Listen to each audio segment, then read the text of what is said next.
ನಿಮ್ಮ ಹಳೆ ಒಡವೆನ ಅಧಿಕ ಬೆಲೆಗೆ ಮಾರಬೇಕೆ? ಅಟಿಕಾಗೆ ಕಾಲ್ ಮಾಡಿ 8880 ಅಟ್ಟಿಕಾ ಗೋಲ್ಡ್ ಕಂಪನಿ. ಇವತ್ತಿನ ಕಾರ್ಯಕ್ರಮದಲ್ಲಿ ಸಾಡೆ ಸಾತಿ ಅಥವಾ ಶನಿ ಮಹಾತ್ಮ ಅಂತ ಬಂದಾಗ ಕರ್ಮ ಫಲದಾತ. ನಾವು ಏನು ಮಾಡ್ತೀವೋ ಅದನ್ನು ಅನುಭವಿಸ್ತೀವಿ ಅನ್ನೋದು ಎಲ್ರಿಗೂ ಗೊತ್ತಿರುತ್ತೆ. ಹಂಗಿದ್ರೂ ಕೂಡ ಸಾಡೆ ಸಾತಿ ಅಂದ ತಕ್ಷಣ ಜನರು ಹೆದರ್ತಾರೆ. ಸಾಡೆ ಸಾತಿ ಕಾಟ ಬೆನ್ನಿಗೆ ಬಿದ್ದಿದೆ, ಏನಾಗುತ್ತೋ ಏನೋ ಅನ್ನುವಂಥ ಆತಂಕ ಇರುತ್ತೆ. ಹಾಗಾದರೆ ಸಾಡೆ ಸಾತಿ ಅಂದರೆ ಏನು, ಇದರಿಂದ ಏನೆಲ್ಲ ಪರಿಣಾಮಗಳಾಗುತ್ತೆ, ಏನು ಪರಿಹಾರವನ್ನು ಕಂಡ್ಕೋಬೋದು, ಅದ್ರ ಬಗ್ಗೆ ಗುರುಜಿ ಮಾತನಾಡ್ತಾ ಹೋಗ್ತಾರೆ. ಗುರುಜಿ, ಮೊದಲನೇದಾಗಿ ಸಾಡೆ ಸಾತಿ ಅಂದರೆ ಏನು ಅಂತ? ಓಂ ನೀಲಾಂಜನ ಸಮಾಭಾಸಂ ರವಿಪುತ್ರಮಿಮಾಗ್ರಜಂ ಛಾಯಾ ಮಾರ್ತಾಂಡ ಸಂಭೂತಂ ತನ್ನಮಾಮಿ ಶನೈಶ್ಚರಂ. ಮೊದಲನೇದಾಗಿ ಶನಿದೇವರ ಬಗ್ಗೆ ನಾವು ಸಂಕ್ಷಿಪ್ತವಾಗಿ ತಿಳ್ಕೊಂಡು ಮುಂದಕ್ಕೆ ಹೋಗೋಣ. ಶನಿದೇವರು ಅಂತಂದರೆ ನೋಡಿ, ಸೂರ್ಯನ ಛಾಯಾ ಪತ್ನಿಯಲ್ಲಿ ಹುಟ್ಟಿದಂಥ ಮಗ ಅಂತ ಹೇಳ್ತಾರೆ ಶನಿದೇವರನ್ನು. ಹಾಗೆಯೇ ನಾನು ಶ್ಲೋಕವನ್ನು ಹೇಳಿದೆ, ನೀಲಾಂಜನ ಸಮಾಭಾಸಂ ರವಿಪುತ್ರಮೇ ಯಮಾಗ್ರಜಂ, ಯಮನಿಗೆ ಅಗ್ರಜನಂತೆ. ಛಾಯಾ ಮಾರ್ತಾಂಡ ಸಂಭೂತಂ ತನ್ನಮಾಮಿ ಶನೈಶ್ಚರಂ. ಈ ಭಗವಂತನನ್ನು ನ್ಯಾಯಾಧೀಶ ಅಂತ ಕರೀತಾರೆ, ಅಂದರೆ ಜಡ್ಜಿಯವರು. ಅದಕ್ಕೆ ಇವರಿಗೆ ಯಾರು ಕೂಡ ತಪ್ಪಿಸ್ಕೊಳ್ಳೋಕೆ ಸಾಧ್ಯ ಆಗಲ್ಲ ಇವರಿಂದ.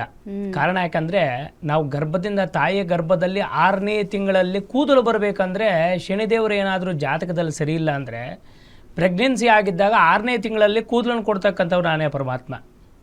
ಕೆಲವರು ಜಾತಕದಲ್ಲಿ ಏನಾದರೂ ಕೂಡ ಶನಿ ಏನಾದರೂ ನೀಚ ಸ್ಥಾನದಲ್ಲೂ ತೊಂದರೆ ಇದ್ರೆ ಏನಾಗುತ್ತೆ ಅಂದರೆ ತಲೆಯಲ್ಲಿ ಕೂದಲು ಬರೋಲ್ಲ, ಮತ್ತು ರೋಮದಿಂದ ತೊಂದರೆಗಳು ಉಂಟಾಗ್ತಕ್ಕಂಥದ್ದಾಗತ್ತೆ. ಆ ಕೆಲವರು ಮೈಯೆಲ್ಲ ಕೂದಲಿರುತ್ತೆ, ಕೆಲವರಿಗೆ ತಲೆ ಬಾಂಡ್ಲಿ ಆಗಿರುತ್ತೆ. ಅದನ್ನು ಅಪಾರ್ಥ ಮಾಡ್ಕೊಳ್ಳೋದು ಬೇಡ, ಯಾಕೆಂದರೆ ಶನಿದೇವ್ರ ದೋಷ ಇದ್ದರೂ ಕೂಡ ಆ ಥರ ಆಗುತ್ತಂತೆ. ಅದರ ಜೊತೆಯಲ್ಲಿ ಶನಿದೇವ್ರಿಗೆ ಏನು ಹೇಳ್ತಾರೆ ಅಂತಂದರೆ, ಬ್ರಹ್ಮದೇವರ ಸಂಕಲ್ಪದಲ್ಲಿ ಛಾಯಾಳಲ್ಲಿ ಉಂಟಾದಂಥ ಔರಸಪುತ್ರ ಅಂತ ಹೇಳ್ತಾರೆ ಶನಿದೇವರನ್ನು. ಅದಕ್ಕೆ ಈ ವಿಕ್ರಮಾದಿತ್ಯ ಆಗಲಿ ಅಥವಾ ರುದ್ರದೇವಂದೇ ಶಿವನೇ ತಪ್ಪಿಸ್ಕೊಳ್ಳೋಕ್ಕಾಗಲಿಲ್ವಂತ ಈ ಶನಿದೇವರ ಕಾಟದಿಂದ. ಹಾಗಾಗಿ ಪುರಪ್ರವೇದ ಅಂತ ಹೇಳ್ತಾರೆ ನೋಡಿ. ಈಗ ಶನಿ ಮೀನರಾಶಿಯಲ್ಲಿದ್ದಾನೆ.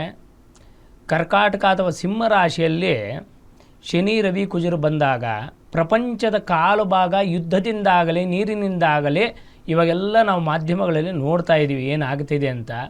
ಹಾಗೆಯೇ ಇವಾಗ ಷಷ್ಠ ಸ್ಥಾನಕ್ಕೆ 3 ಗ್ರಹಗಳ ಕೇಂದ್ರ ಸ್ಥಾನಕ್ಕೆ ಬಂದಾಗ ಯುದ್ಧ ಭೀತಿ ಆಗ್ಬೋದು, ನೀರಿನಿಂದಾಗಲಿ ತುಂಬ ಸಮಸ್ಯೆಗಳು 2 ತಿಂಗಳಲ್ಲಿ ಉಂಟಾಗ್ತಕ್ಕಂಥದ್ದು ಇರುತ್ತೆ.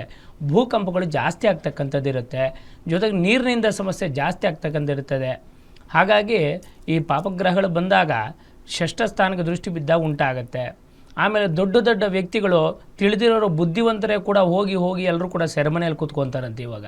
ಯಾಕಂದರೆ ಶನಿ ಕುಜರ ದರ್ಶನ ಬಂದಾಗ ದೇಶದಲ್ಲಿ ಪ್ರಭಾವಿ ವ್ಯಕ್ತಿಗಳೇ ಹೋಗಿ ಜೈಲಲ್ಲಿ ಕೂತ್ಕೊತಾರಂತೆ, ಅದು ಉಂಟಾಗ್ತಕ್ಕಂಥದ್ದು ಇರುತ್ತೆ.